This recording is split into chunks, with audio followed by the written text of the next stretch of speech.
प्रिया अधिक के सर पर सर रखकर सो गई। सुबह अधिक आराम से सो रहा था कि उसे किसी के रोने की आवाज़ आई। अधिक झट से उठा तो देखा प्रिया हाथ में साड़ी लिए मिरर के सामने बैठी रो रही थी। वो बच्चों की तरह अपने हाथ आंखों में रखकर रो रही थी। अधिक को लगा जैसे उसका दिल भी रोने लगा है, वो भी इमोशनल होने लगा। वो भागकर प्रिया के पास गया। उसने प्रिया के हाथ आंखों से हटाए। प्रिया उसे देखकर डर गई और झट से आंसू पोंछकर सॉरी, मैं अब नहीं रोऊंगी, प्रॉमिस, मैं सॉरी, सारी बात मानूंगी, मैं कर दूंगी सब अभी। अद्विक की आंखें भरने लगी। ऐसा पहली बार उसके साथ था। वो उसका चेहरा हाथों में भरकर, क्या हुआ बच्चा, आपको किसी ने कुछ कहा? आपको बताओ मुझे, मैं बहुत मारूंगा उसे, पर आप ऐसे मत रो प्लीज़। आप मुझे बताओ ना क्या बात है, मैं आपकी सारी प्रॉब्लम सॉल्व कर दूंगा।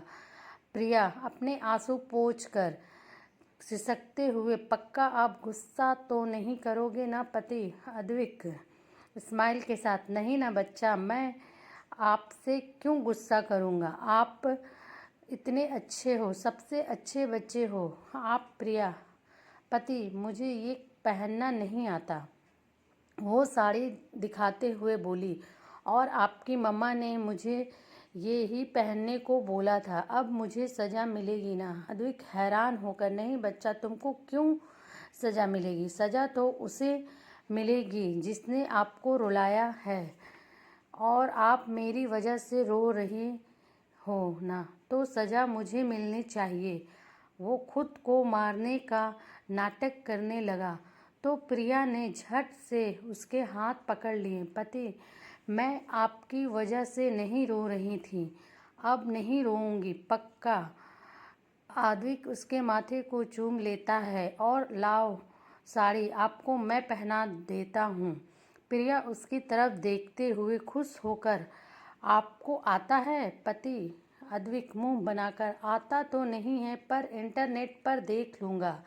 कुछ देर बाद आलम कुछ यूँ था कि अद्विक के हाथ में प्रिया की साड़ी थी जिसे वो कमर पर लपेट रहा था। उसका एक हिस्सा प्रिया की गर्दन पर लटका हुआ था। वो इतने ध्यान से काम कर रहा था जैसे कोई बहुत बड़े प्रोजेक्ट पर काम कर रहा हो। उसके मुंह में एक पिन थी। प्रिया पहले उसे देखती रही, फिर उससे कंट्रोल नहीं हुआ तो खिलखिलाकर हंसने लगी। उसकी हंसी सुनकर अद्विक ने चौंक कर देखा। वो उसकी हंसी में खो ही गया। प्रिया तो हाथ हिला हिला कर हंस रही थी। अद्विक कुछ देर उसे देखता रहा। प्रिया कुछ देर बाद चुप होने के बाद घबरा कर, जी वो मैं। अद्विक जानबूझकर सीरियस होते हुए, तो तुम मुझ पर हंस रही थी? हाँ, मैं जोकर हूँ, तुम अपने पति का मजाक उड़ाओगी? हाँ। प्रिया हड़बड़ाकर, जी नहीं नहीं पति। फिर वो गर्दन नीचे करके, सॉरी जी, आज के बाद कुछ नहीं। आधे शब्द उसके गले में फंस गए और आंख से एक आंसू नीचे गिरा। अद्विक का दिल मुंह को आ गया। वो उसे सीने से लगाकर, बच्चा मैं तो मजाक कर रहा था। पर प्रिया के आंसू नहीं रुके। ओके बाबा, पति को सजा दो या जो चाहो मांग लो। प्रिया ने उसकी तरफ देखा, आंखें लाल थी उसकी। अद्विक उसके पास आकर, आपको पता है वाइफ का क्या काम होता है? प्रिया, जी वो दादी ने बताया था, आपका ख्याल रखना है। ये सुनकर अद्विक के चेहरे पर मुस्कान आती है, पर वो सर ना में हिलाते हुए, नहीं ना मेरा बच्चा, बीवी को रोज़ अपने पति को सज़ा देनी होती है या फिर उससे अपनी मनपसंद चीज़ मांगनी होती है। प्रिया, पर पति, मैं आपको कभी भी सज़ा नहीं दे सकती, आपको दर्द होगा ना? अद्विक उसकी बात कुछ समझा नहीं, पर फिर भी वो बोला, अच्छा तो तुम कुछ अपना फेवरेट मांग लो बच्चा।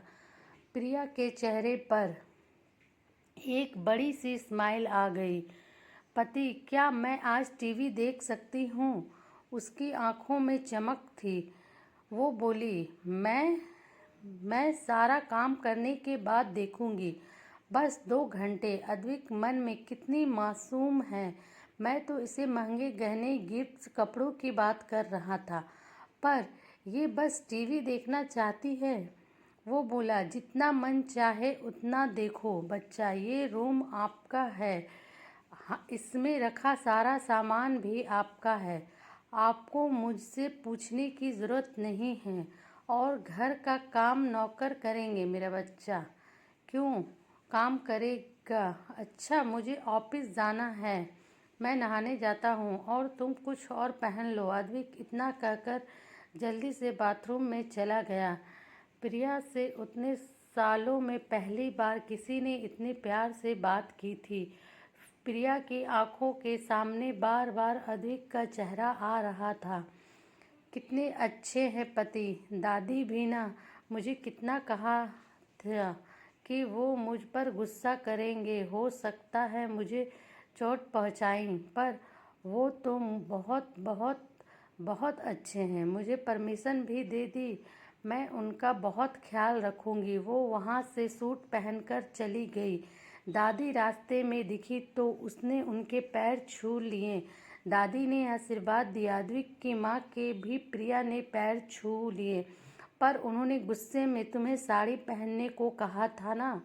प्रिया डर कर, जी जी, वो मुझे पहनना नहीं आता। मैं दादी बीच में कोई नहीं बेटा, मैं सिखा दूंगी। तो इससे भी बहुत सुंदर लग रही है।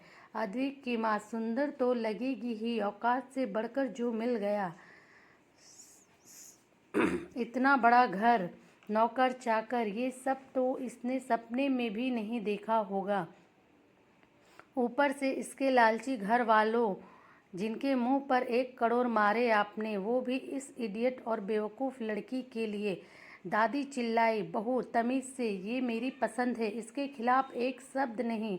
अद्विक की माँ गुस्से में वहाँ से चली गई। प्रिया बिल्कुल शांत थी, थोड़ी सी डरी हुई थी। दादी कुछ बोली इससे पहले ही वो बोली, मैं सबके लिए नाश्ता बना देती हूँ। वो किचन में चली गई। आज पूरे घर में खाने की खुशबू फैल रही थी। सब अपनी चेयर्स पर बैठे थे। अद्विक तो प्रिया को ढूंढते हुए वहाँ आया, यानी देखा कि प्रिया किचन का काम अकेले कर रही है। उसकी भौहें तन गई। वो गुस्से में उसके पास गया, पर तब तक प्रिया भी टेबल की तरफ चली गई थी। अद्विक उसके पीछे गया। प्रिया टेबल पर खाना लगा कर पलटी ही थी कि अद्विक गुस्से में प्रिया को घूर रहा था। प्रिया डर गई उसकी आंखों से। जी, क्या क्या क्या हुआ दादी? अरे तू भी बैठ जा। अद्विक प्रिया का हाथ सबके सामने पकड़कर अपनी तरफ खींचते हुए, कौन हूँ मैं? प्रिया ने कुछ नहीं कहा, वो काँप रही थी।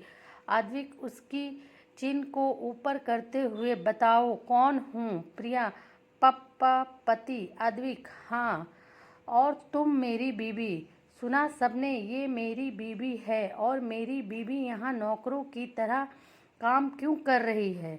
उसने प्रिया की तरफ देखते हुए बोला।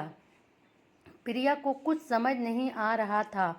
उसकी ताई और ताऊ काम की वजह से ही उसे सजा देते थे, डांटते। कभी कभी उसकी ताई हाथ भी उठा देती, पर यहाँ वो काम कर रही थी तो अद्विक इतना नाराज क्यों था?